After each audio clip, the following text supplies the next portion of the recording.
Pour les Milanais, ces gens à valises qui remontent chaque jour par centaines de leur sud féodal vers le nord, ce sont les terroni, les cutéreux. Le nord, c'est leur Eldorado, une sorte de terre promise à laquelle ils rêvaient. Car l'Italie est comme une longue asperge. Plus on va vers le sommet, plus elle est comestible. Et les terroni le savent. En 20 heures de train, ils ont changé de siècle.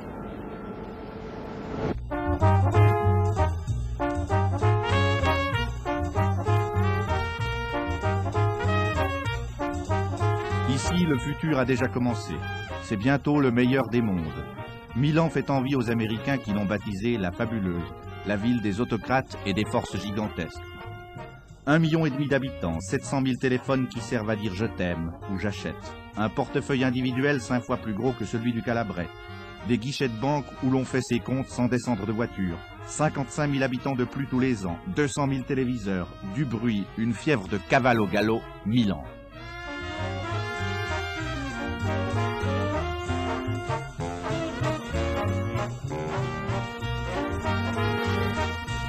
Ce n'est plus une ville, c'est un immense chantier. Milan s'éventre pour se donner de l'air en construisant un métro qui sent déjà comme celui de Paris.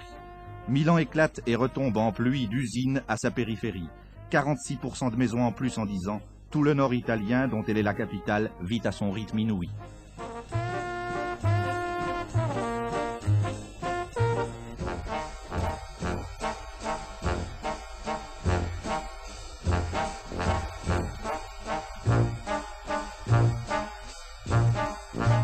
Le boom économique italien, c'est un quadrilatère sur la carte. À l'ouest et au sud, Turin et Gênes. À l'est et au nord, La Spezia et Bergame. Une dizaine de géants qui vont de la sidérurgie à la chimie, en passant par le secteur alimentaire et le textile, font tourner à toute vapeur la roue de l'expansion économique. Qui sont les maîtres de ce train? Des capitaines d'industrie en complète bonne coupe, des hommes à l'esprit vif, à la décision rapide, qui savent qu'une machine est plus docile à l'accélération que la mise en marche. Leur credo à tous, le capital privé. La Montecatini, deuxième industrie italienne en importance, nous ouvre la porte de son empire. C'est le type de l'entreprise verticale. Ce colosse se nourrit à ses propres sources de matières premières qu'il restitue sous la forme d'une incroyable diversité de produits finis, tels que peintures et vernis, produits pharmaceutiques, colorants, engrais, résines synthétiques, courants électriques, insecticides et explosifs. Capital social, 1,5 milliard de francs. Personnel, 73 000 hommes et femmes. 200 000 actionnaires qui sont pour un quart des employés de la maison. Des brevets de fabrication utilisés dans le monde entier. Une cote en bourse exceptionnelle. À la tête de ce complexe aux 1000 tentacules, un homme de 67 ans, le comte Faina, président-directeur général. Voulez-vous nous dire, monsieur, si un plan d'État est à l'origine du boom économique? Je crois plutôt qu'on pourrait dire que l'amélioration et le progrès de l'économie italienne est, après l'aide américaine qu'on a eue dans l'après-guerre, le résultat, le fruit d'un effort constant, courageux des producteurs italiens dans les différentes branches de l'industrie, de l'agriculture et du commerce. Sûrement, l'État a contribué à cet effort avec une collaboration qui a constitué une aide assez importante pour l'industrie privée. Il n'y a pas eu, au moins jusqu'ici, une véritable coordination entre les grandes entreprises. Mais je crois peut-être que le moment est bien arrivé pour faire une coordination, c'est-à-dire plutôt une programmation. Approuvez-vous l'ingérence de l'État dans le secteur privé de l'économie? Malheureusement, je veux dire, pour être absolument sincère, cette intromission de l'État dans l'industrie est en train d'augmenter chaque année.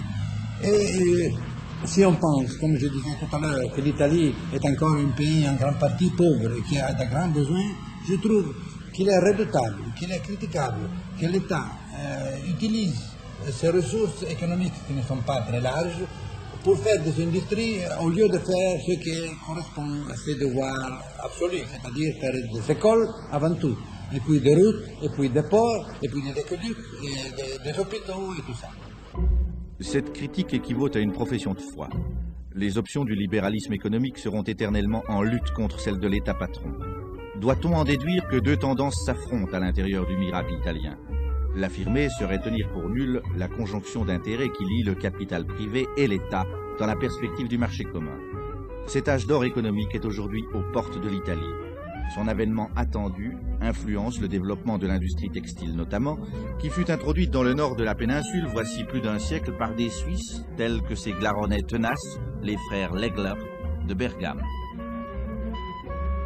Qu'attendez-vous du marché commun et êtes-vous équipé pour l'affronter? Pour nous, cette question est anachronique.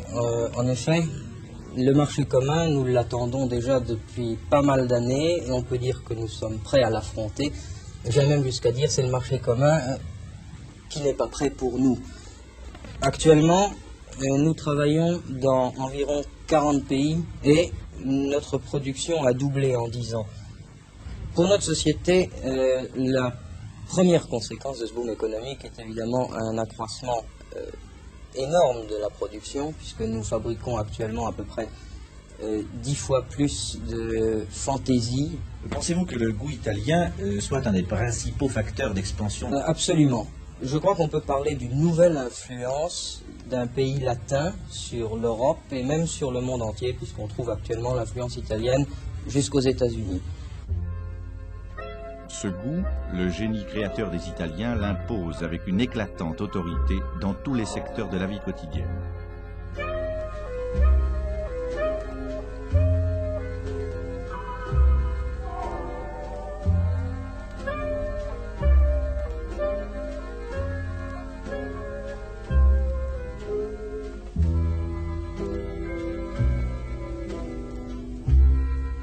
Ces formes nouvelles, pratiques, épurées, ont introduit l'art moderne dans l'industrie de masse. Elles répondent aux exigences du quotidien et s'imposent d'elles-mêmes autant par leur simplicité que par l'harmonie de leurs lignes.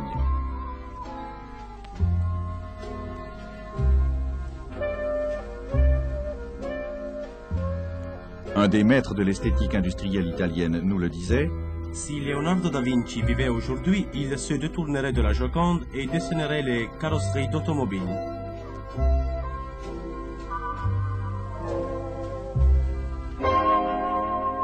Le goût, ce n'est pas tout. Il y a aussi la qualité. Comment la conserver lorsque le boom impose une production de masse? Maintenant, l'industrie n'a pas la possibilité d'avoir centaines des ouvriers au niveau des qualités humaines des maîtres artisans du Moyen-Âge. Des moyens industriels et des appareils de contrôle peuvent réaliser la construction d'un certain projet avec des soins qui ont supéré même les possibilités humaines. L'utilisation économique de ces moyens est possible en fonction d'une production massive en grande série. Reste le troisième aspect du développement économique, son dynamisme, sa rapidité et son étonnante souplesse. L'autoroute qui nous conduit à Turin a été doublée sur ses 127 km en l'affaire de 15 mois. Turin, capitale de l'automobile. Ces voitures racées et nerveuses symboliseraient à elles seules l'expansion économique italienne. L'auto est à l'Italie ce que le sucre est à Cuba. Voici l'État dans l'État, le géant supérieur à tous les autres, le 4e producteur mondial de voitures. On ne conçoit pas le boom sans la fabrique italienne d'automobiles de Turin. 112 000 employés, une voiture toutes les 2 minutes, des tracteurs, des camions, des bateaux, des avions. Un tel monstre vit-il encore à l'échelle du pays? Ses intérêts ne finissent-ils pas par se confondre avec ceux de l'État? Sa production peut-elle s'écouler normalement sur le marché intérieur? L'expansion automobile doit toujours s'appuyer sur le marché intérieur, mais l'exportation est également d'une importance vitale. La Fiat exporte environ un tiers de ses produits. Si l'Europe se préoccupe de toujours mieux s'unir dans l'économie et dans la politique, le rythme actuel de l'expansion continuera, même si elle devait subir un quelconque ralentissement momentané. N'oublions pas que le miracle italien, dont l'étranger continue à s'étonner, n'est pas autre chose qu'un raccourcissement de distance par rapport aux positions des nations les plus avancées de l'Occident européen. C'est une récupération du temps perdu. Notre revenu national individuel est encore maintenant la moitié du revenu français, anglais, allemand, suisse, belge, etc. Et 1/5 du revenu individuel en USA. Les distances restent, car en même temps, les autres aussi ont continué à progresser. L'important, c'est que la distance diminue, que l'Italie accélère son pas en avant.